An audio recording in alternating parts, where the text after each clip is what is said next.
Dark Angel is a beat-em-up that was developed by Radical Entertainment, published by Sierra Entertainment, and released on the PS2 and Xbox in November of 2002. Back in 2002, reviews for this action title were pretty poor.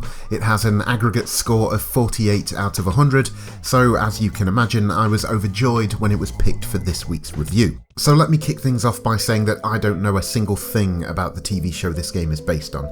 In fact, my full extent of knowledge on Dark Angel is simply that it's that show with Jessica Alba before everyone knew who Jessica Alba was. From what I've read and what the game has told me, the plot is focused on Max, who was genetically enhanced as a child and now is a fully grown super soldier that fights crime in Seattle and infiltrates evil corporations. This all takes place in the far-flung future of 2019, in which the United States has fallen into pure chaos due to a massive EMP destroying the majority of the country's electrical equipment 10 years prior. Now, Max wasn't the only child that was experimented on back in the day, and I gather that the driving force for the TV show is her trying to find and save other survivors of the dark organisation that's performing tests on these kids. This thread also kickstarts the story for the game, as Max learns that she has a twin sister that is somehow still involved with the corporation, and then our hero sets out to discover more about her long-lost sibling. Like I said, I've never seen the show, so I can't really comment if the game feels true to that narrative or is even a good representation of it. What I can say is that this story is fine. Nothing more, nothing less, just fine. I still wonder about those that remain on the inside, others like me.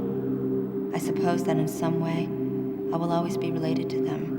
Dark Angel follows the trend of most licensed games from this period and is basically just a straightforward beat-em-up.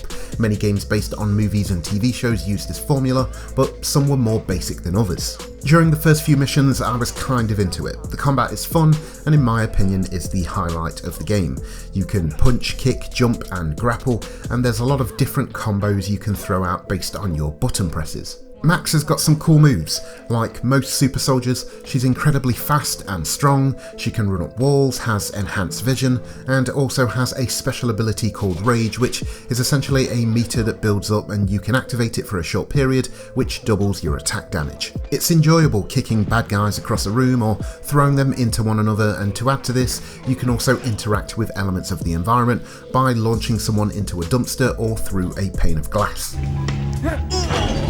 I think what helps sell the combat a little more is that the game uses an effect which I think is borrowed from the show, in which there are moments of slow motion to illustrate her speed and style. It's a small touch, but it looks pretty good. Also, there are a few weapons you can pick up that'll boost your attack power, and you even have a stun gun that you can use to take out enemies in high places. While you do have a nice little combat system, the rest of the game is lacking in a lot of ways. 80% of your time you'll spend working your way through some urban setting or a sci-fi facility, getting into scraps with henchmen. The other 20% of the time will see you attempt to sneak through some poorly made stealth section that you'll most likely fail and will result in scraps with henchmen. You can crouch walk up behind enemies and choke them out, however the placement of the enemies in these stealth sections is either frustratingly difficult or laughably easy. One moment you've got 2 or 3 bad guys facing the same direction with a minuscule window to take somebody down, and then you'll walk down a corridor full of bad guys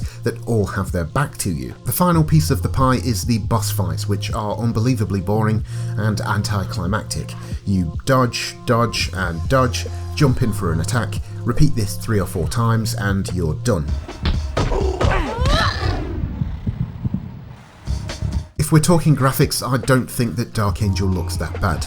I imagine it looked quite impressive back in 2002, and I think the best way to describe the look of this game is to say that the environments aren't that creative, but the assets are well made.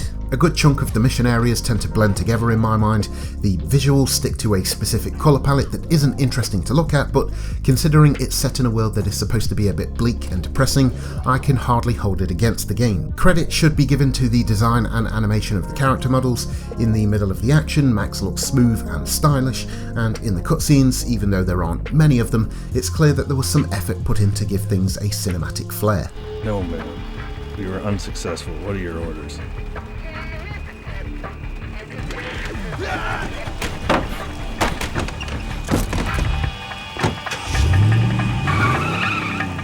Back in this generation, a lot of games featured some very mediocre sound design. I've come to expect it from a lot of games I review, and Dark Angel is no different. You've got a repetitive and generic soundtrack, you've got sound effects that you've most likely heard in other games, and you've got the usual grunts and minimal dialogue from the bad guys. Luckily for the developers, the two main characters of the show, Max and Logan, played by Alba and Michael Weatherly, showed up to lend their voices to the game. Logan mostly delivers the pre-mission briefing, and Max has a tendency to drop some really bad one-liners at the end of each fight, but at least it's actually Jessica Alba. Ooh, I won. You lost. Get used to it. Overall, what we have here is a game with a decent combat system, a nice engine with destructible assets and solid visuals, but the game in which these systems are used is just not that interesting. The action has its moments but wears thin, the stealth is poorly thought out, and the story is fine but not impactful by any means. Across the campaign there isn't enough variation to keep things fresh towards the tail end. Maybe if I was a fan of the show, it would hold more value, but this package as a whole does feel like a missed opportunity.